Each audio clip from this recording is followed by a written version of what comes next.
當時球快要出界了，溫格先生去追球，當他控住球以後，我沒有停下來，因為我覺得他也是在參與比賽，於是我繼續衝上去，結果就是一次非常兇狠的對溫格的鏟球。事後所有人都在笑。當他走向替補席的時候，西蒙尼再次從技術區域向他喊話：“哎，聽聽他們怎麼噓你的。”西蒙尼指着看台示意現場的氛圍，並反覆提醒維尼修斯注意球迷的噓聲。這個行為立即引發了皇馬劇烈的反應。皇馬主教練哈維·阿隆索迅速從另一側上前，對西蒙尼進行直接的制止。阿隆索對着鏡頭清晰地喊道：“你管好你自己的人吧 ，FFF！” 這短暫的對峙令當時場邊的氣氛非常緊張。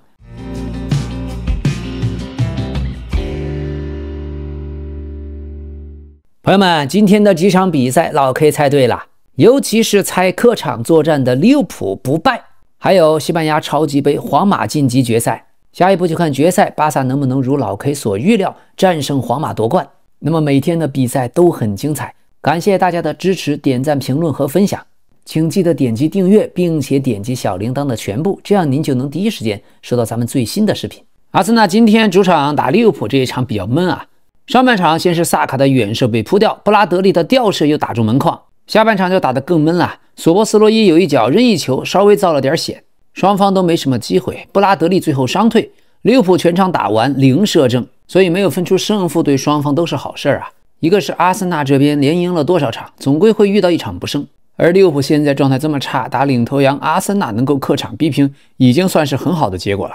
這場球兩邊的戰術就是都不控球，都把球權放給對方。唯一不同的是，利物浦上半場還好歹有點反擊，而阿森納下半場簡直基本就是白打靶啊，蹲坑低位防守，連反擊都沒有。這兩隊過去的對決不是這樣啊，基本都是經典的英超式的速度方面的肉搏戰，但這場莫名其妙就成了你單敢壓出來，我就敢縮回去，感覺雙方都不想贏。尤其阿森納雖然最近的比賽沒怎麼輸，但是今天的狀態確實一般。一句話總結一下：無效的傳控，無數的失誤，無聊的比賽。這關鍵今天天氣太不好了，又冷雨又大，中間還停了一陣，下半場後半段雨又開始下得非常大，這樣緊的賽程也不好改期。所以天氣虽然惡劣吧，雙方球迷和球員都很折磨，但也只能將就把比賽打完。而阿森納這邊小將斯凱利本賽季的狀態確實不行啊，上了場之後完全是迷茫的。利物浦就猛攻斯凱利這一路，導致整個全隊都很被動，直到後來馬丁上了才緩過來。斯凱利也不知道怎麼回事啊，上賽季 Stay Humble 哥18歲就進入人生巔峰，也不知道這19歲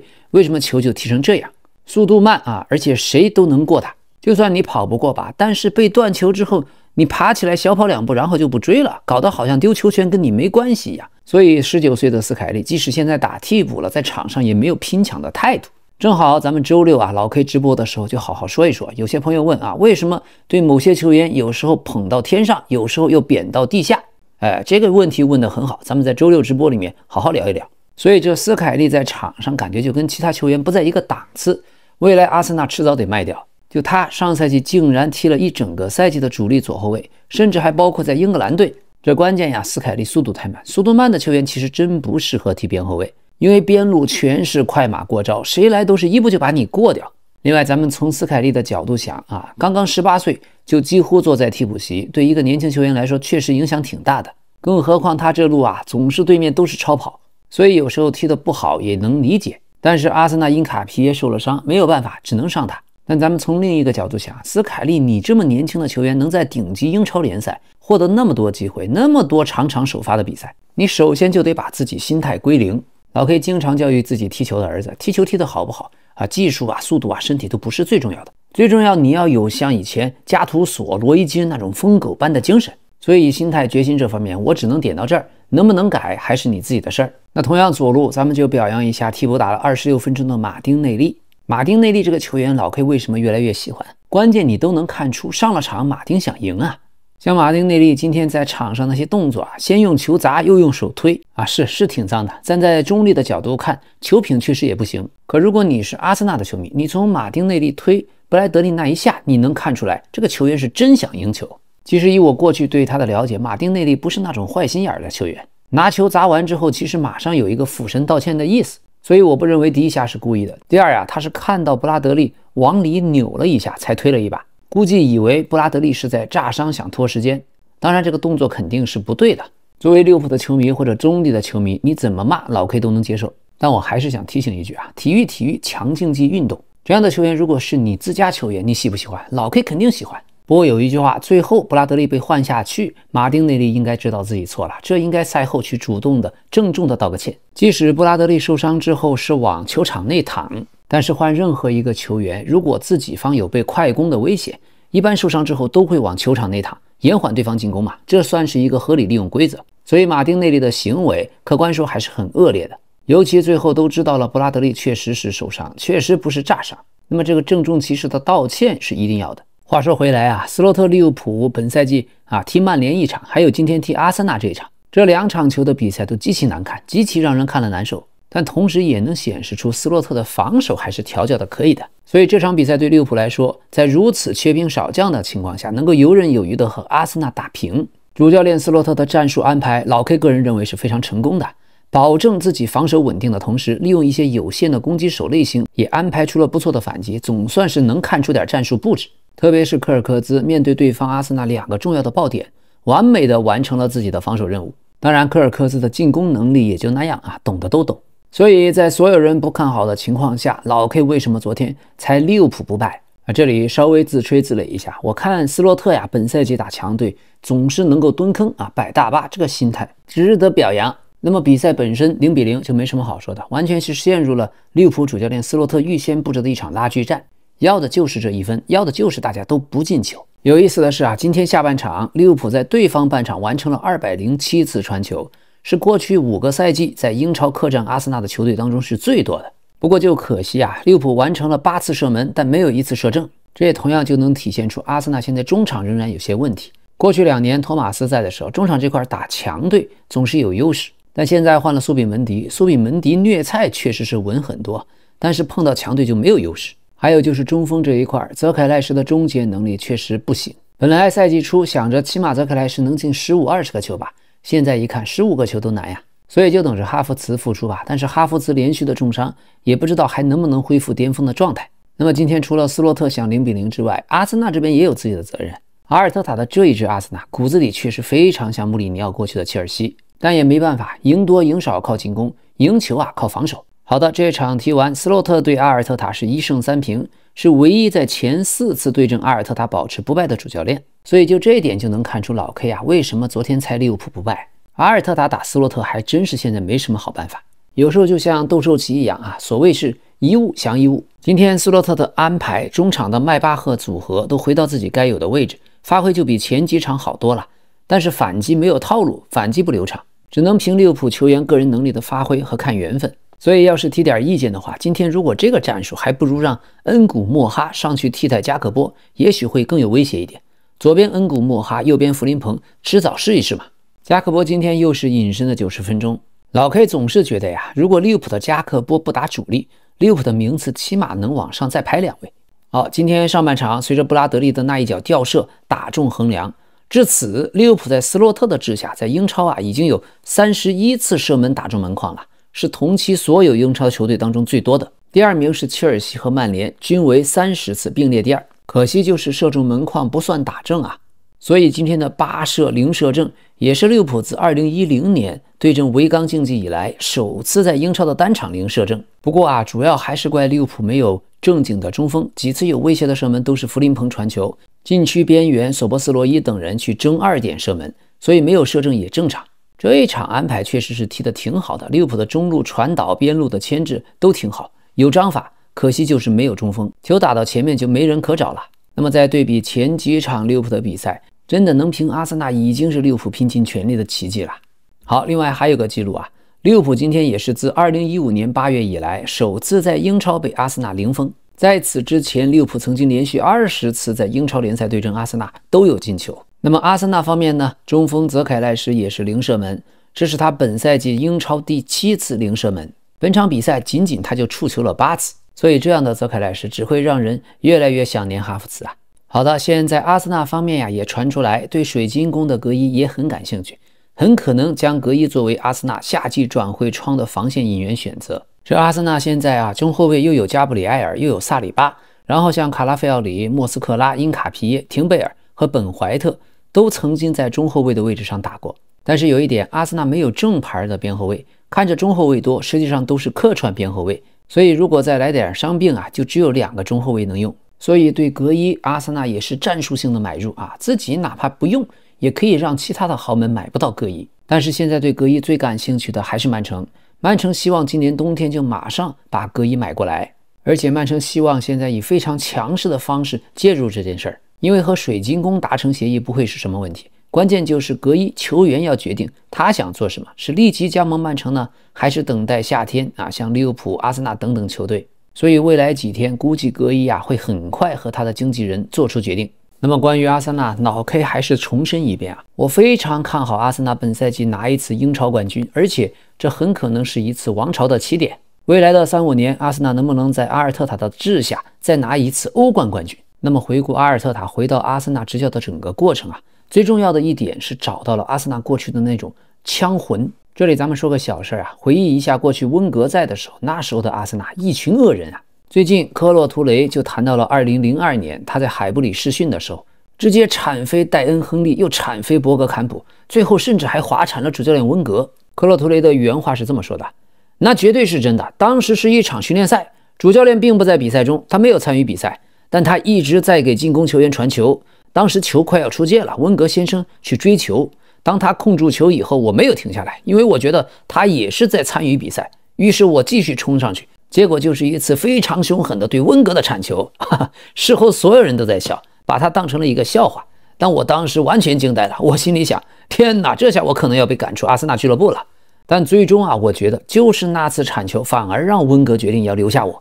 所以這就是老 K 的意思。以前的足球像90年代那什么足球，現在的足球就像娘炮一樣，像科洛图雷連主教練都敢爆鏟，這樣的球員，這樣的脾氣，在球場上就是老 K 最喜歡的。不過還是那句話，永遠不能傷人。今天關於馬丁內利推布拉德利那一下，其實利物浦的主教練斯洛特賽後也是這麼說。斯洛特說，我私下裡不認識馬丁內利，但他給人的印象是個好人。我覺得他的問題是這也是足球中普遍存在的問題。比賽最後階段有太多拖延時間或假裝受傷的情況，當你想進球的時候，很容易誤以為對方在浪費時間。我不能指望馬丁內利在比賽進行到第94分鐘，情緒如此激動的情況下，清楚地意識到自己面對的是利物浦。像对利茲联的比賽那樣，我們甚至不會倒地。還有在對西汉姆联的時候，帕奎塔盡一切努力去爭取第2張黃牌，而我們利物浦的球員還試圖阻止他這樣做。你不能指望馬丁內利在第94分鐘能這麼冷靜的判斷。所以我100%相信，如果他知道布拉德利傷勢的嚴重程度，他絕不會那樣做。但如果他真的受傷了，那場面確實不太好。當然，現在足球中拖延時間和假摔已經很普遍，球員們在第94分鐘可能會以為這是又一次這種情況，所以我能理解馬丁內利可能是以為對方在浪費時間，所以他沒有反應過來。利物浦絕不會做那種浪費時間的事兒。至於傷勢，我也還不知道。但如果需要擔架抬出場，看起來布拉德利確實不太好。我想當我們看到錄像的時候，我們可能會有相同的看法，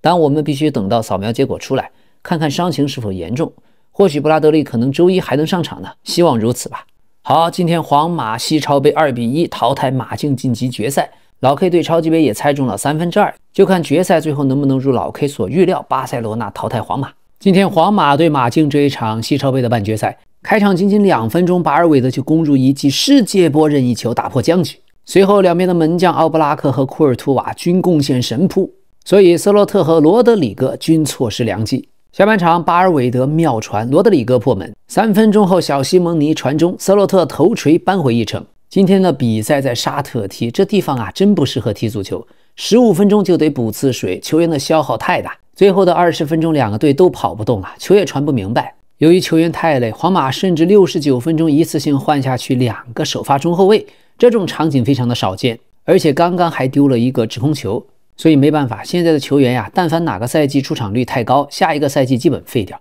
要知道幾個月後世界杯就要開始了，所以今天最後階段的比賽，雙方踢得像友誼賽，像元老賽，就像孔融讓梨一樣，你讓給我，我讓給你，場面非常感人。皇家馬德里現在的中場巴爾韋德、卡馬文加、貝林厄姆都沒有向前傳球的能力，全部都是推进型的，要麼就不停的倒腳回傳。不過太精細的傳球雖然沒有，但像今天這場羅德里戈的進球，只要跑出空當，還是可以把球傳過去的，只是中場的控制能力太差，中場完全被馬競壓制。但是馬競的傳球也挺糙，只是說跟皇馬比還是顯得比較流暢一些，小範圍的傳導可以把皇馬當狗遛了已經。馬德里競技大部分的丟球都是因為打2過1小技術穿插，但是又沒有高準確率的傳球，所以皇馬通過打巴薩已經把這一套看得很清楚了。再想通過這套配合打皇馬，你不可能比巴薩的配合還好吧？關鍵是馬競前場的幾個前鋒全戰死了，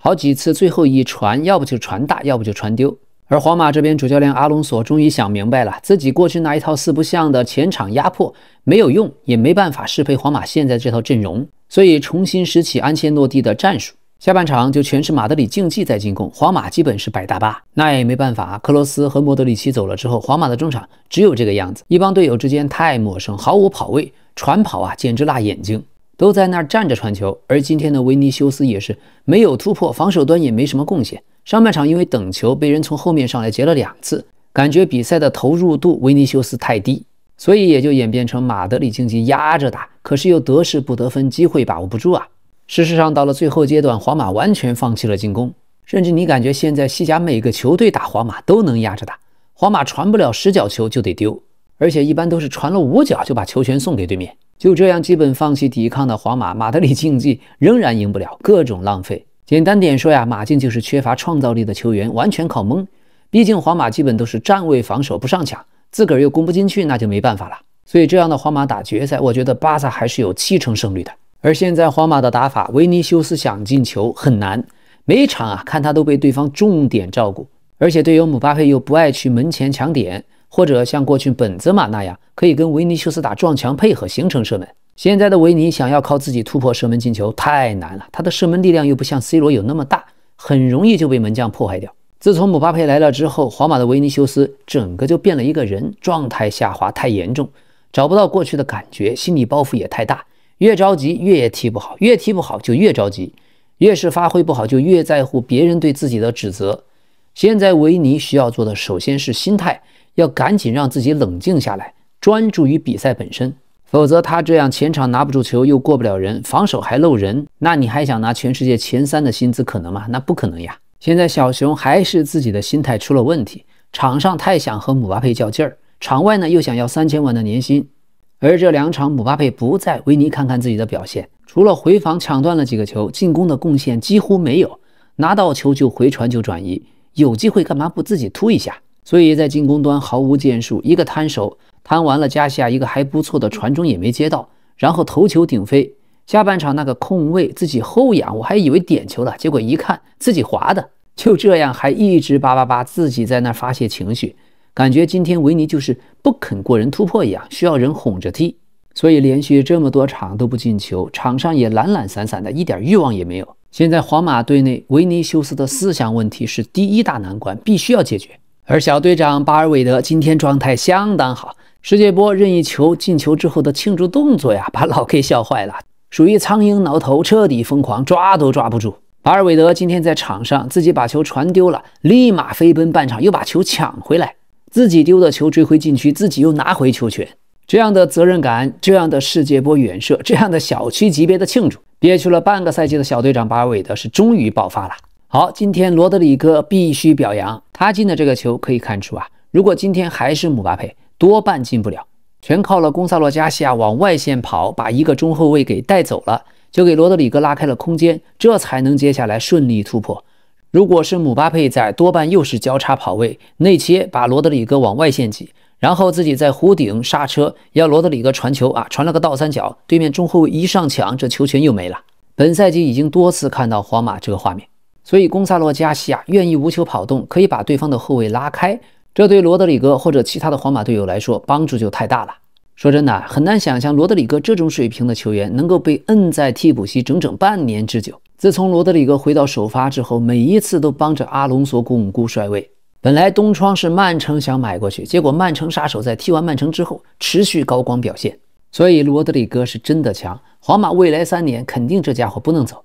而另外，貝林厄姆今天他上半场幾個擺脫推進相當猛，依舊是6邊形的全能戰士，防守和對抗幹的是真多。現在皇馬中場缺乏創造力，貝林厄姆也被逼成了工兵，但他仍然任勞任怨，幾個處理球和擺脫做得非常不錯，進攻防守2手抓。現在貝林厄姆打後腰，在中前場髒活累活一個人幹，而他的護球能力也很好，只希望未來能夠進化出有一腳威脅傳球的中場。這樣的話，再加上他今天有好幾個搶斷，前場後場又是往返跑，還有多次精彩的腳後跟過人和傳球。總之，貝林厄姆也只有22歲，隨着年齡的增長，在中場大師這一塊得把自己的組織能力補強。現在皇馬有了姆巴佩之後，貝林厄姆的角色也產生了變化。最近他也談到了這一點，他說呀，這個轉變其實並不困難。過去球隊並沒有一名真正意義上的中鋒，所以經常需要自己頂到禁區附近要球。所以23到24賽季打進了23個球。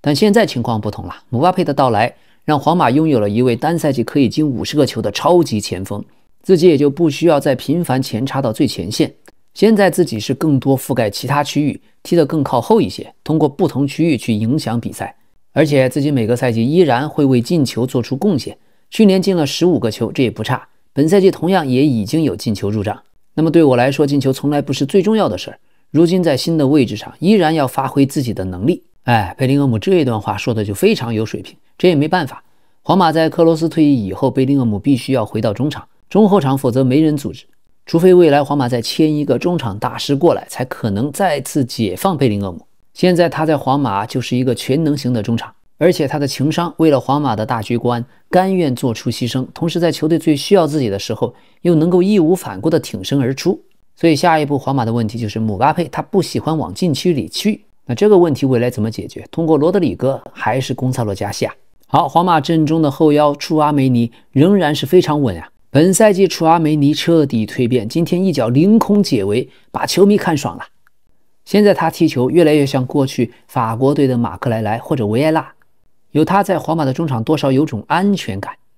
防守非常頂，中後衛和後腰都能踢。楚阿梅尼上賽季到本賽季的巨大轉變，他最近自己也提到了這一點。上賽季有一場比賽，我接了球3-4次，每次都被噓。當時你只有2個選擇，要麼崩潰，要麼堅持自己的比賽方式。那場比賽我最終踢得很好，噓聲也漸漸停止。那是一個幫助我成長的重要時刻。那一次以後，實現了一次關鍵的心理突破。所以從被質疑到被信賴，楚阿梅尼用了1整年的穩定表現，完成了在皇馬的自我救贖。上賽季解說皇馬的比賽，老 K 没有少批評他。可本賽季當他蛻變以後，老 K 幾乎常常表揚楚阿梅尼。這就是為什麼有些朋友問我啊，一個球員有時候你為什麼捧那麼高，有時候又為什麼貶那麼低？我覺得楚阿梅尼是個很好的答案。老 K 就喜歡看到這樣的勵志故事。本賽季楚阿梅尼堪比戰神，是皇馬中場最穩定的一環，也是法國世界杯在中場最不可或缺的一個。現在他踢球是又硬又穩，還經常展示自己瀟灑的長傳。今天的比賽中還有一個最大看點，就是馬競的主帥西蒙尼和皇馬的維尼修斯之間產生了巨大的摩擦。比賽期間，這2個人一直在場上場邊進行對抗。西蒙尼非常聰明，非常清楚維尼修斯的自控能力不行，所以一直試圖從場外對他施加影響。上半場45分鐘，西蒙尼就和維尼修斯互飆垃圾話。當時他在場邊對着維尼修斯說：“老佛爺會把你趕走的，之後你記住我說的這句話。”後來在比賽中，這2個人的交鋒逐漸降溫，但在中場休息前，西蒙尼又再次在場邊表達了不滿，而且把情緒轉移到卡瓦哈爾的身上。在比賽第81分鐘，維尼修斯被換下場的時候，當他走向替補席的時候，西蒙尼再次從技術區域向他喊話：“哎，听听他們怎麼噓你的。”西蒙尼指着看台示意現場的氛圍，並反覆提醒維尼修斯注意球迷的噓聲。這個行為立即引發了皇馬劇烈的反應。皇馬主教練哈維·阿隆索迅速從另一側上前，對西蒙尼進行直接的制止。阿隆索對着鏡頭清晰地喊道：“你管好你自己的人吧 ，FFF。”這短暫的對峙令當時場邊的氣氛非常緊張。巴爾韋德隨後出面調解，在雙方之間進行緩衝，而皇馬的隊友則將維尼修斯引導回替補席。哈維·阿隆索的情緒明顯不滿，隨後還轉身向第4官員提出抗議，要求第4官員注意並且制止西蒙尼和皇馬球員的直接交流的行為。最後比賽完了，羅馬諾在社交媒體發布了維尼修斯和西蒙尼發生衝突的視頻。維尼修斯還去了下方評論道：“他又輸掉了一場淘汰賽。”有意思的是，極其會挑釁的西蒙尼在賽後新聞發布會上說：“我不記得對維尼修斯說過什麼，我記性不好。”西蒙尼的原話是：“對和維尼修斯的衝突我沒什麼要說的，自從我成為球員以來，場上發生的事兒一向留在場上。當卡瓦哈爾過來的時候，我非常尊重卡瓦哈爾以及皇馬的所有球員。我對他說了外界看到的情況以及發生在他們每個人身上的事。而賽後，西班牙知名的評論員隆塞羅評論道：“這是一次生存的考驗，在德比戰裡面最重要的只有一件事，贏球，不管用什麼方式。目的很簡單，就是不讓第二天在街角酒吧裡被那個馬競的朋友陰陽怪氣的嘲諷。而西蒙尼，行了吧？大家都知道維尼修斯脾氣急，這些年也因此犯過不少錯，尤其是上一次國家德比被換下後的那次情緒失控。但西蒙尼自認為高高在上，幾乎跑到邊線外，用那種陰損的方式去挑釁一名球員，這是完全不可接受的。這種近乎街頭混混似的行為，不能因為他在自己陣營裡被保護就被當作正常。維尼修斯問題不少，但如果有人對我說你要被趕走了，再指着看台告訴我聽聽球迷怎麼訓你，那對方最好先想清楚後果。我們皇馬還活着，我的很多朋友，其中不少是巴薩球迷，幾乎勸我周日的決賽乾脆別踢了，說我們皇馬肯定會被打得落花流水。但正如我那支搖滾樂隊的朋友們提醒我的那樣，龍塞羅，我們是皇馬，而且這是國家德比。姆巴佩就像英雄一樣，將在周五登基，趕到吉達，隨時參加這場大戰。別笑得太早了，我見過皇馬這支球隊完成過更不可思議的逆轉，我是樂觀的，我相信我們會奪冠。好的，這一場西班牙超級杯的決賽，巴塞羅那對皇家馬德里。現在巴薩這邊主席拉波爾塔接受採訪時候說，坎塞洛將於今天抵達巴塞羅那球隊並接受體檢，坎塞洛將正式成為我們的一員。簽下坎塞洛是德克的又一個高光手筆，在當前的轉會市場環境下，敲定球員絕非易事。德克的工作完成得非常出色，所以是的，朋友们，巴塞罗那這一次崛起，總監德克功不可沒啊！像現在巴薩陣中的門將胡安加西亞，就是德克說服了主席支付2500萬歐元簽下他。他當時告訴主席拉波爾塔說，胡安加西亞比引進任何外國的門將都要好，他的腳下技術堪比特爾施特根。而現在西班牙人隊對德克恨之入骨，由於德克擔任體育總監，不僅研究了胡安加西亞的合同細節，還研究了西班牙人的財務狀況，了解到西班牙人隊正面臨財務困境，所以採取了行動，相當於是趁火打劫。通過向胡安加西亞開出報價，確保西班牙人隊沒有回旋的餘地。西班牙人隊現在認為德克的行為充滿了敵意，有失豪門俱樂部的身份，因為他並非有意簽下他們的門將，而是蓄意的挖牆腳。所以西班牙人隊當時就拒絕就違約條款進行任何談判，哪怕只降1歐元也不行。而德克根本不在乎巴塞羅那和西班牙人隊之間的關係，他只是採取一切手段確保得到這名守門員，因為德克認為胡安加西亞將成為巴薩未來10年的主力門將。而且德克在起草胡安加西亞的合同的時候非常聰明，他前3年的薪水是巴塞羅那隊中最低的之一，只有250萬到300萬，然後再上升薪水，還有獎金條款，每場首發比賽就可以獲得一筆獎金，如果取得15場零封還能獲得一筆獎金。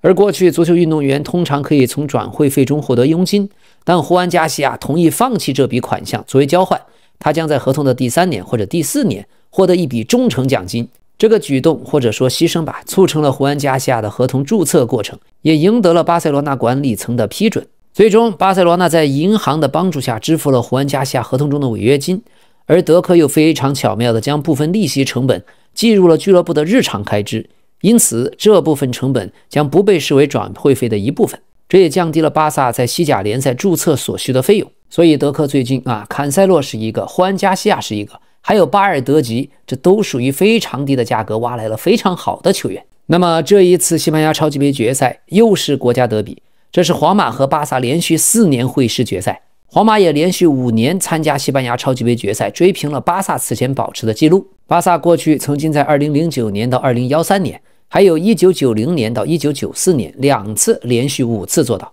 總之決一死戰吧。不過最後提醒一點，在西班牙超級杯改制以後的前6屆，西甲冠軍都沒有能夠在西班牙超級杯奪冠。好，今天另一場法國超級杯，巴黎隊通過點球6-3點殺馬賽奪冠。上半場維迪尼亞助攻鄧貝萊挑射破門，下半場格林伍德造了點球，親自操刀命中。隨後威廉帕喬自擺烏龍，而貢薩羅拉莫斯替補讀秒絕平。比賽的最後階段相當的有懸念，相當精彩。而在點球大戰中，又是舍瓦利耶2次撲出點球，最後杜埃罰入制勝的點球，6-3點殺馬賽。今天馬賽有些可惜啊，格林伍德最後被換下去了，這也沒辦法，因為擴繩肌有些拉傷。而最後時刻，馬賽隊2個絕佳的反擊機會，如果格林伍德在，大概率能夠鎖定一個。而現在的大巴黎罚點球太強了，從踢利物浦再到熱刺，再到弗拉門戈，再到馬賽，點球大戰巴黎隊都能贏，這不是玄學。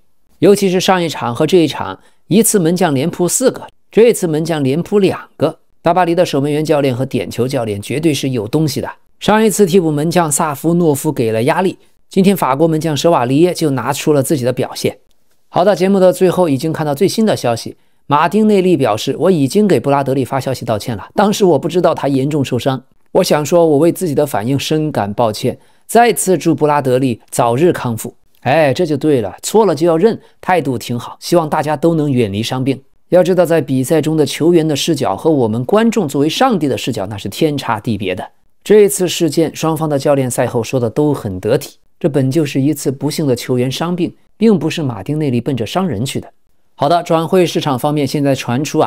拜仁可能在2027年想免簽施洛特貝克，而多特蒙德傾向於今年夏天将他出售給國外的俱樂部，要價5000萬歐元。另外，施洛特貝克最近和多特的高層會過面，但球員仍然在爭取时间，拒絕簽署新的合同。還有就是塞门约轉會到曼城即將完成，這筆交易的價值是6250萬英鎊，外加150萬英鎊的附加費用，還有未來2次轉售的10%的利潤也歸伯恩茅斯所有。目前一切準備就緒，只欠東風，只要塞門約體檢合格，那麼這筆轉會就算完成了。好，我們再看一下利物浦，利物浦已經準備簽下塞內加爾18歲的左中衛莫爾塔拉恩迪亞耶，現在已經達成了口頭協議。這位年輕人剛剛參加了在卡塔爾舉行的 U17 世界杯，未來到了利物浦，他會先進入 U21 梯隊。值得一提的是，這位小將在塞內加爾的俱樂部還是由以前在英超效力過的前鋒鄧巴巴所有。鄧巴巴過去效力過紐卡斯爾联队和切爾西隊。